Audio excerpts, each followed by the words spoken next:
அப்போது சேரன்னு கூப்பிட்டது மூலமாக வந்தவர் தான் மிஸ்கின்னு.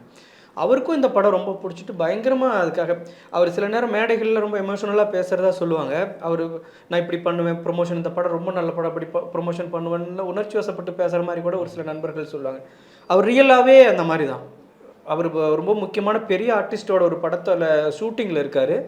அந்த கால் சீட்லாம் கேன்சல் பண்ணிட்டு 10 நாள் வந்து வெங்காயம் படத்துக்காக ப்ரொமோஷன் பண்ணார். அவர் என்ன பேசுகிறாரோ அதுதான் அது ஒரிஜினல் கேரக்டரே அவருக்கு. அப்படி பண்ணி கொடுத்த படம் வெங்காயம். அப்போது அது அப்படி சேரன் மூலமாக இப்படி தான் எனக்கு மிஸ்கின் அண்ணன்லாம் பழக்கம்.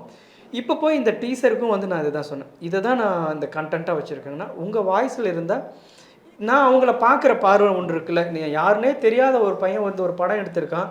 நம்ம எவ்வளோ பெரிய உயரத்தில் இருந்தாலும் நம்மளோட வேலைகளெல்லாம் அப்படியே நிறுத்திட்டு வந்து ஒருத்தன் தண்ணிக்குள்ளே தத்தளிக்கிறவனை கைப்பிடிச்சி தூக்குற மாதிரி நம்ம தூக்கணுன்ட்டு ஓடி வராங்கல்ல ஒரு பெரிய டைரக்டர், ஒரு புதுசாக வரவனை தூக்குறதுக்கு வராங்கல்ல.